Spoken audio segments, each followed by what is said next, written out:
Chapter 13. Dot Lake, Alaska. We're getting organized, John Connor thought, which means paperwork. Luckily, he and Sarah and Dieter had all been in favor of a decentralized structure, which kept bureaucracy to a minimum, which did not mean small. He sighed and leaned back in the chair until it creaked dangerously, even with his boots on the table to stabilize it, and took another sip of lukewarm herbal tea. For a moment his mouth crooked up at one corner. The central HQ of humanity at the moment was a man barely old enough to drink in a nowhere town in the wilderness. Lists were scrolling across the screen of his laptop, mostly of new recruits brought in by the various resistance cells across North America, Europe, and East Asia. Skynet hadn't had a chance to pulverize Latin America quite as thoroughly, yet. It had probably been much worse in the original Judgment Day scenario, which had happened back when the major powers had tens of thousands of ready-to-go nuclear warheads, instead of a couple of thousand all up. Of course, once Skynet got its production facilities fully operational, it would probably make more nukes. Christ! He said suddenly, putting the cup down fast enough to slosh. Jack Brock had sent in his list from Missouri, from the Ozark Redoubt, one of their more promising cells. Dennis Reese. He called up a picture. No absolute proof, but there was a resemblance. Thin features, light brown hair, something about the eyes. How would you define the relationship? I mean, technically, he's my granddad. Even though the lieutenant was only 25 to John's recently turned 21, John shook his head slowly. I think the reason time travel makes my head hurt is that it makes my eyes spin. Right now, his gut was hurting too. He felt an overwhelming urge to send a priority 1 message to Brock. Keep Reese safe at all costs. But I can't do that, he knew, with a sinking sensation. That might be the exact thing that would keep Reese from fathering the son who's going to father moi. The chaos butterfly wing thing evidently wasn't entirely correct. For all the time loops and frantic attempts to change the past, each cycle tended back towards the original course of events. But the past was changeable. Sometimes the future created its own past. He had to be so careful.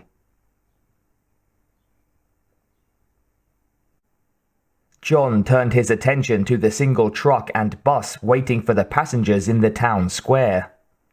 Poor suckers, John thought. They should be all right, though. He'd moved some of the resistance into that old logging camp, and they'd been watching the road for these newcomers. If Skynet tried anything, it would lose. They planned an attack on the relocation camp any day now, as soon as 30 of the new plasma rifles arrived from California. He had no intention of sending his people into battle less well armed than the enemy, at least not if he could help it. Reports on conditions in the camp weren't good, but they weren't as bad as the Black River camp in Missouri. For some reason, Skynet seemed to want the humans in BC to survive. Ah, here she is. Ninelle rode up on a blue bicycle, put down the kickstand, and took a clipboard out of her saddlebags. Then she blew a whistle to get the small crowd's attention. If I ever see that white-haired bitch again, I'll kill her, one of the mothers who'd survived the massacre had declared. Can't blame her, John thought. But Ninelle's okay. I can feel it in my gut. For a moment, he imagined Sarah Connor's eyebrows going up sardonically. Okay, my internalized mom superego, yeah. It's partly another portion of my anatomy. But I am a good judge of people. Have to be if I'm going to do this job. And my judgment says Ninelle's no mass murderer. He looked out the window at the exotic blonde head, hair a bit rat-tailed like everyone else's right now, but still a bright beacon in the grey day. She seemed such a level-headed sort of woman, not the kind to join a group that would deliberately kill ordinary people for no good reason. She'd also seemed more like a loner than a joiner. The term lone gunman flitted through his mind. The truth is, I don't know her, and I shouldn't be making judgments about her sanity or lack thereof based on such short acquaintance.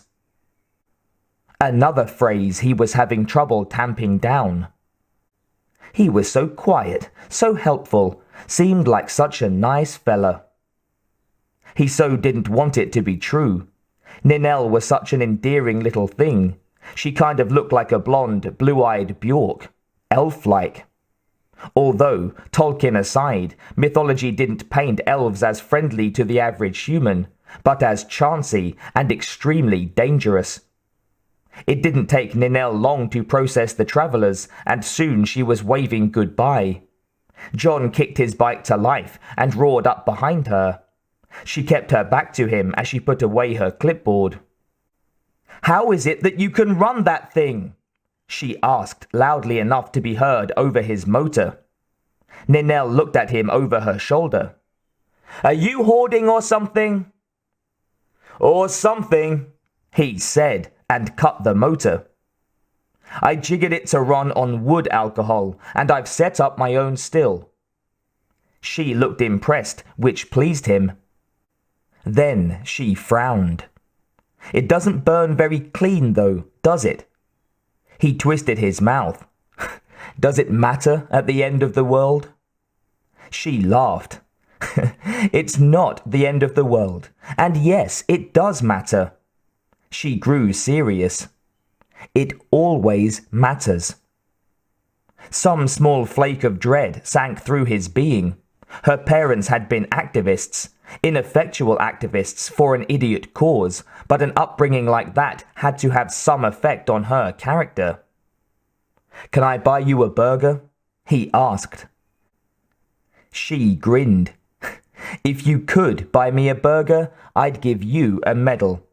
But you can buy me an elk kebab." Ninelle jerked her head at a nearby cafe. "What have you got to trade?" "Never fear," John said. "I'm prepared. I wouldn't have offered if I wasn't." He gave her a reproachful look that made her laugh. "We can park in front," she told him. "I'll meet you there." When she caught up with him and had finished locking down her bike, she grinned to see him pull a pair of rabbits from his saddlebags. "That should do it," she said, "if they're fresh." He gave her another reproachful look. "Fresh this morning," he said. "Guaranteed." The burly man behind the counter of the improvised restaurant had a pump-action shotgun and a skeptical expression. That showed as John shoved the two carcasses across the wood. He bent, sniffed, felt, and nodded. "Okay, you got credit at the Copper King," he said. "Rack your weapons over there, enjoy yourselves, and no fighting, or you go out in pieces." "Come again to Burger King, and will you have fries with that?" John muttered under his breath. The platters of grilled elk chunks on sticks did include potatoes, boiled of course. Nobody was wasting oil on cooking, but still tasty to carbohydrate-starved bodies with a little salt.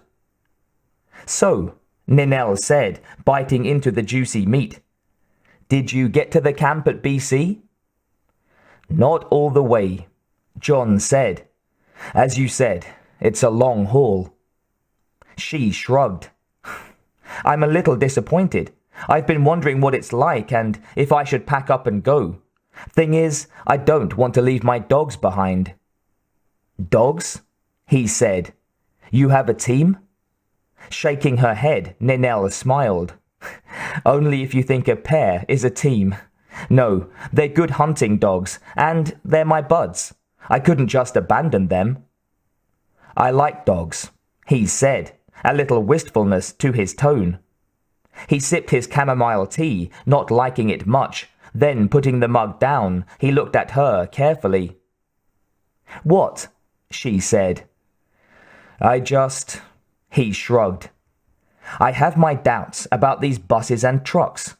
Who's behind this? Do you know? The government, I suppose. She looked him in the eye. Who else? Our government or Canada? Both, I would imagine. She frowned. What are you suggesting?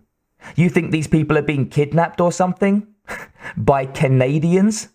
You can't be serious. He laughed. When you put it like that, he said.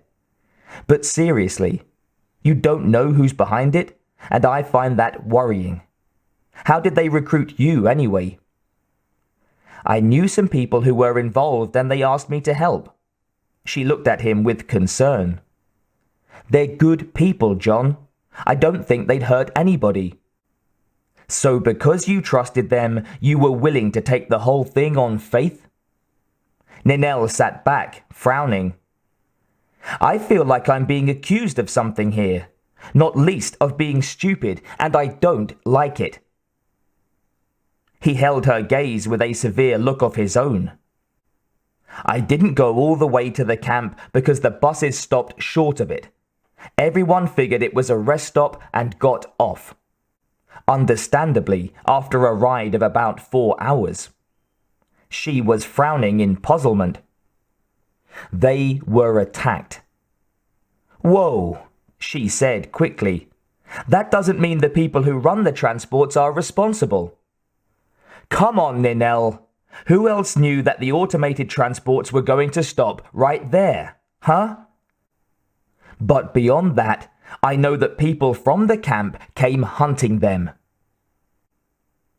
Well, of course they came looking, Ninel protested. If the transports never arrived or arrived empty, of course they went looking. Why wouldn't they? Hun, something is wrong here. I'm not your hun, and maybe the something wrong here is you. Maybe there are people out there who don't want Americans settling in Canada. Did that ever occur to you? And if the army can discover how to make those trucks run, couldn't someone else figure out how to run them by remote control? Maybe this is a plot against the people running the transports and the camps, rather than a plot by them. Ever think of that? And what are you doing to try to help? Anything? John sat back, wondering where he'd lost control of this conversation, though he did have an impression that Ninel's reaction was sincere. I'm doing a few things, he said gruffly. Why am I feeling defensive? He wondered. I've spent my whole life preparing to fight Skynet, and she's making me feel like a slacker when it's her that's sending people down the damn things more. Look, I'm not judging you, he said aloud. I'm just asking questions. Maybe I could ask your friends. She looked less belligerent and a bit uncertain. I'll ask them if they'll talk to you. No guarantees. I take it they're still not looking for volunteers. Her mouth curved up at one corner. Somehow, I don't see you as a volunteer. Maybe it's the bike.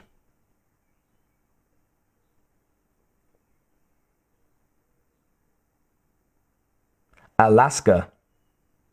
He wants to talk to us, Bale Witch said, her eyebrows almost tangling in her hairline. She was so surprised. She had to make an effort of will not to grin like a wolf. Perfect.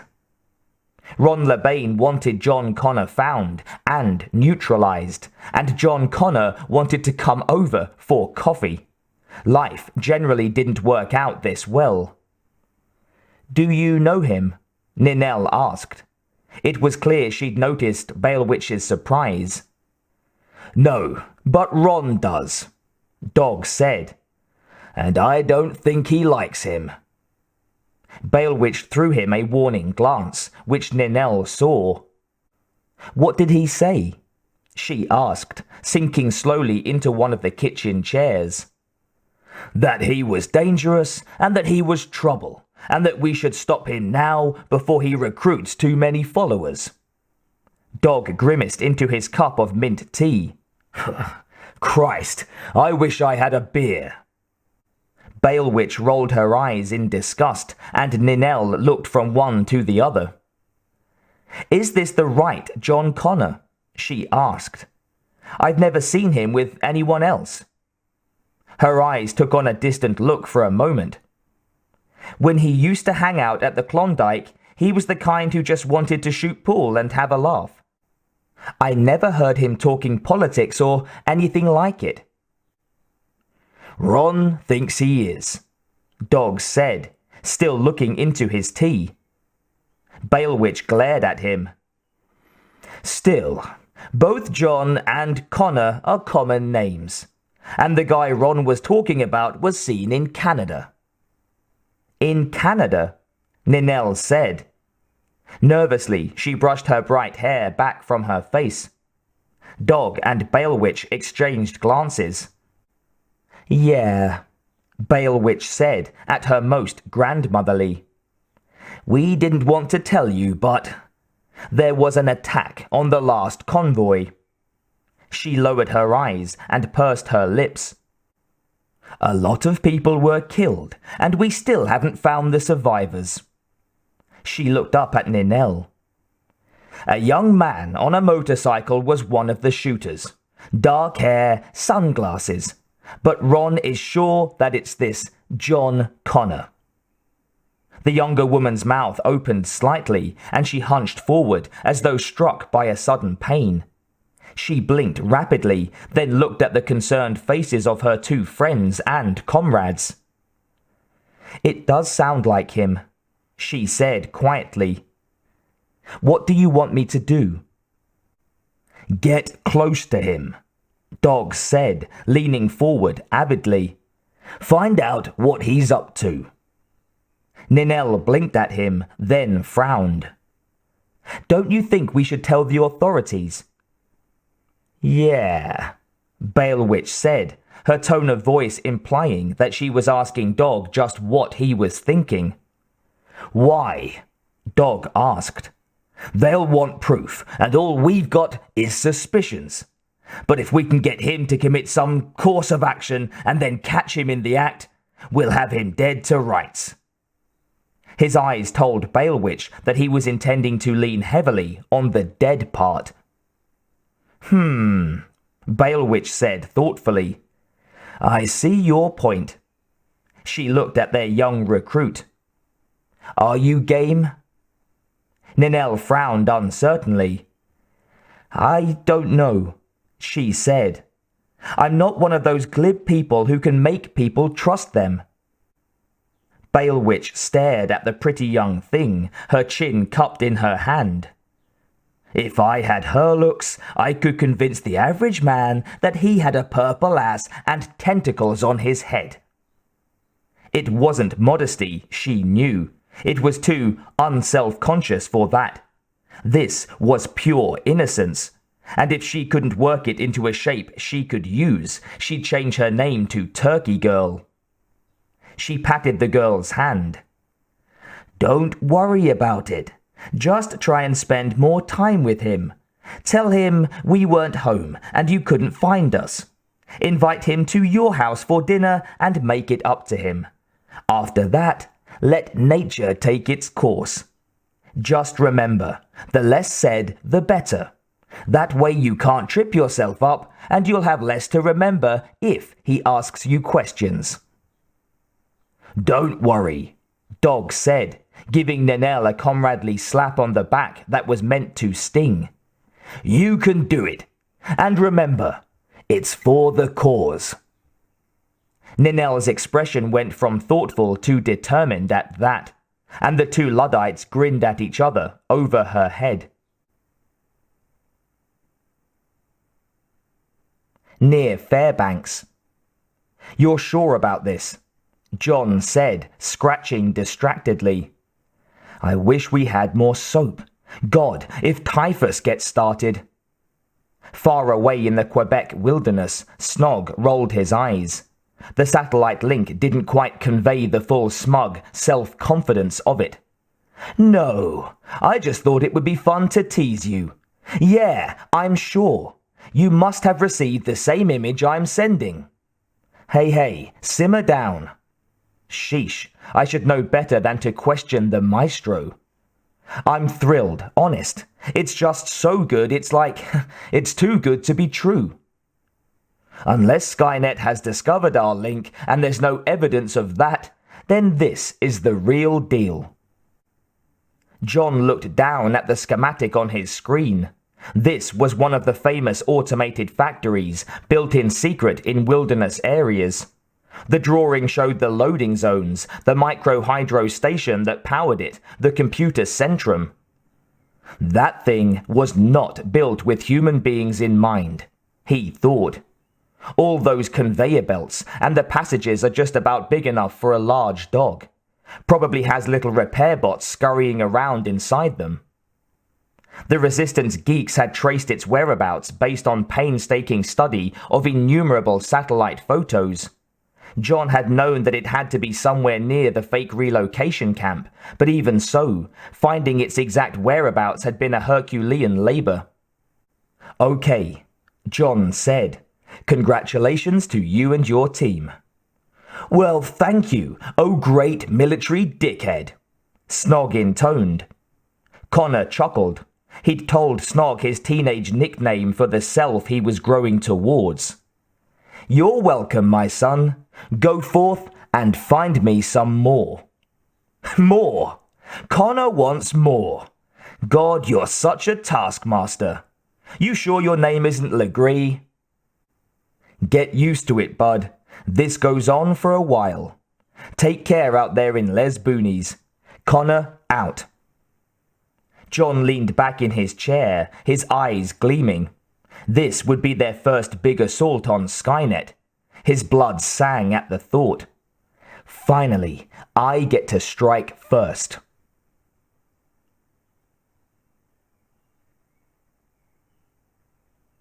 Dot Lake, Alaska. Ninel saw John through the cafe window and waved. He waved back, put down the kickstand, and took off his helmet. Her heartbeat sped up, and her mouth went dry at the thought of what she was about to do, but she needed to find out the truth about him. Was he the one LeBain was looking for? He didn't seem like a crazed killer. She watched him swing his leg over the bike as he dismounted. He had an easy grace about him that she admired. Actually, there was a great deal about him that she admired. She so didn't want him to be the one they were looking for.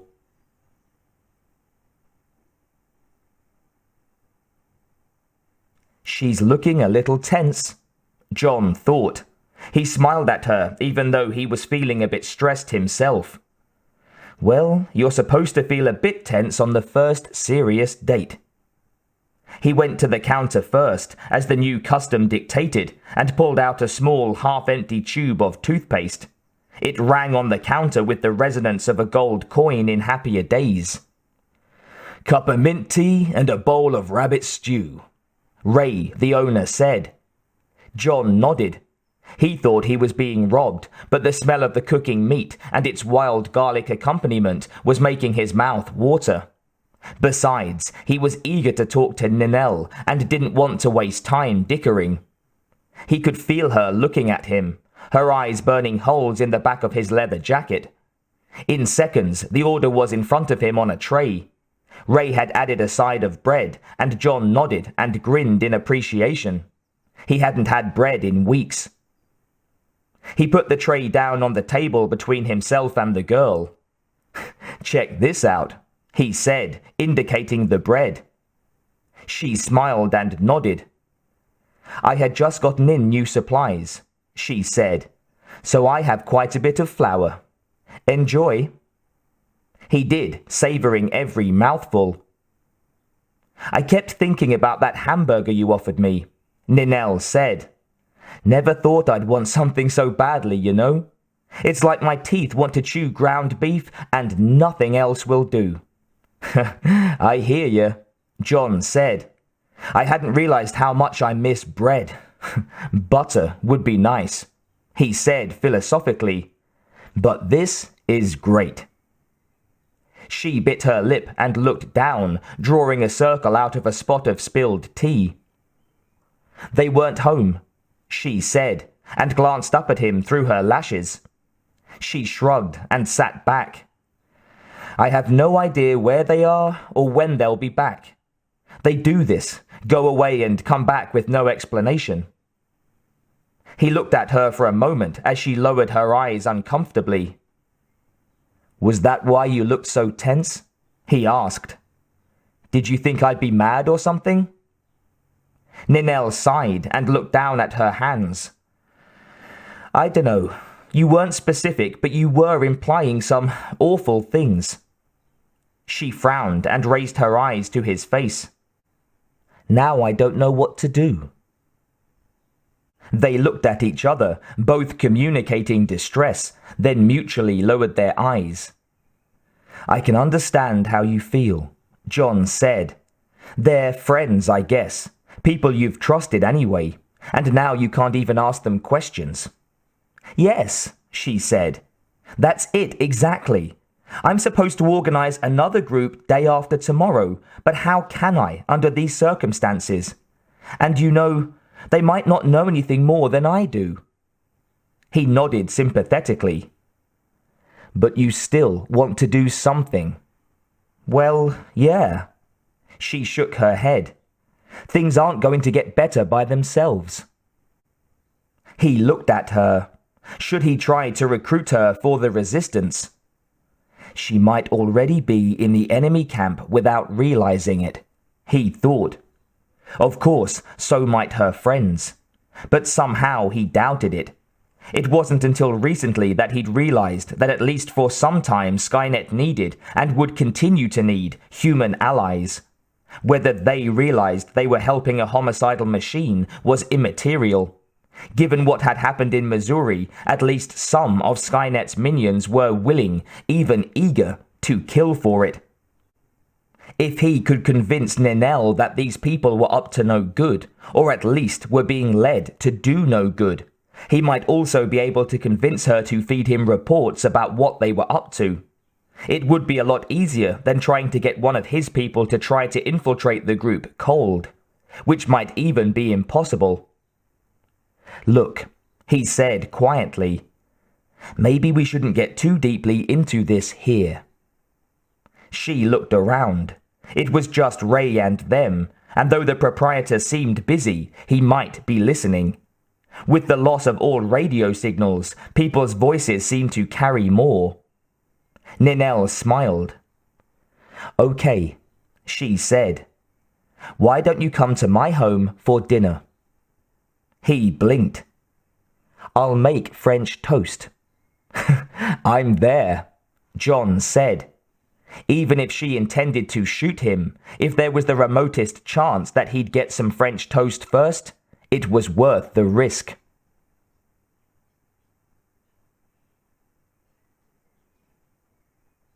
He'd wondered how long it would take them to get to the place where he'd picked her up a few weeks ago, but once they hit the highway, she'd sped along at close to 45 miles an hour. And once they left the road for the narrow track through the bush, he was definitely at a disadvantage. Her cabin was small and half buried, but looked snug and well made. A pair of elk antlers decorated the area above the doorframe. There were a few chickens pecking in the yard. 2 dogs, huskies, sprang to attention, barking furiously at the motorcycle. They must be well trained, he thought. They haven't eaten the chickens yet. Ninel put her bike on its stand and went to them, speaking softly and mussing their ruffs. They greeted her with waving tails and hanging tongues, but kept a weather eye on John. Spike and Jones, she said, pointing at one and then the next identical dog. John looked at her askance and she shrugged. I like his work. Come on in. The space was small and somewhat cluttered, but it was clean and as neat as it could be given the crowded conditions. The bed looks comfortable, he thought, glancing at the fur-covered double bed. He resolutely turned his eyes and mind away. Anything I can do to help? He asked. Yeah, sit down and stay out of my way. She went to a camp stove setup and got it started. You can keep me entertained. Tell me about yourself. If only I could, he thought automatically. Then, hey, wait a minute, it's post-Judgment Day. I can tell her about myself. Well, except for the part about his father not being born yet, which actually was a big part of the story. I was raised by my mom, he said, mostly in Central America and points south. She never got along well with the authorities. I never knew my father. But I will. In fact, I'm going to set him up with my mom, which is weird stuff. I grew up all over the place. I never finished high school. This sounds depressing, but it was actually kinda cool most of the time. Not the times we were being pursued by Terminators, or my time in foster care, but a lot of the time. Sounds a lot like my folks. Ninelle grinned at him over her shoulder. What was your mom in trouble for? Environmental work, peace activist? Blowing up computer factories mostly, John said, and hastily added, but she didn't hurt people. She got blamed for a lot of stuff that other elements did. It works, well, it used to work that way, Ninelle said sympathetically. He shook his head. I don't really like talking about myself, because even now some well-meaning individual might think I'd look better in a straitjacket. You could tell me more about yourself, he suggested. I'm cooking. Tell me what you've been doing since Judgment Day. This was the first time he'd heard the term outside his own family, and it chilled him. What? She looked up from what she was doing. Judgment Day, she said. That's what my friends call it. Oh.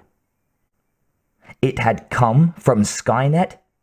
Just when he thought he couldn't hate the damn thing anymore, it got, well, judgmental on him. The first slab of bread hit the hot pan with a sizzle, and he grinned in anticipation. Thank you for this, he said. She smiled at him. My pleasure. They gobbled most of a loaf of bread. Well, I'm gobbling most of a loaf, literally covered with really rad wild blueberry syrup. Again, the only thing missing was butter, but who cared? It was fantastic. I'm glad you liked it, she said, clearing the plates. Let me do the washing up, John offered. It's the least I can do. I will, she said, grinning at his surprise. I'll just stoke the wood stove so we can have some hot water. He'd noted the chill in her house, but had said nothing, understanding her desire to be thrifty with the wood. It was back-breaking labor, and he wondered if there were enough trees out there to keep the fires going this winter. Well, in Alaska, yeah. He washed, she dried, and they talked and joked companionably. Ninelle fed her dogs, much to their ecstatic gratitude, while John watched from a polite distance. Huskies were a little too close to wolves to take liberties with, in his opinion. When they went back in, she brewed some rose-hip tea. Tastes like math paper, he said with a grimace. She laughed and put a pot of honey on the table. We're probably the last generation that will know what that means, at least for a while. He drizzled honey into his tea, looked up and met her eyes, and slowly smiled. She blushed and lowered her eyes, then looked up at him through her lashes. He sipped his tea and smiled. That's better. Biting her lips, she took the honey pot and drizzled honey into her own cup, then broke up laughing. Are we thinking the same thing? He asked, grinning wickedly. Yes, I'm terribly afraid that we are, she said, still laughing. Don't be afraid, he said, He took her free hand in both of his. There's nothing to be afraid of. John held her in his arms and looked down at the bright head resting on his shoulder, feeling her soft, rhythmic breath upon his chest, and felt wonderful. More relaxed than he had felt in a long time. He caressed her shoulder with his thumb and smiled. He liked her. He knew it wasn't love. He'd had that with Wendy, and he'd recognize it if it came to him again. But he really liked this girl, and who knew where that could lead to? He admired her self-reliance and enjoyed her sense of humor. He sensed, though, that she was one of those lost souls casting about for a noble cause. He'd like to be the one to give it to her. "Where did you get those scars?" she said drowsily, tracing the lines down the left side of his face. "Would you believe a cybernetically controlled leopard seal slashed my face?" Ninel laughed and poked him in a sensitive spot. "If you don't want to tell me, that's okay. But I like your sense of humor."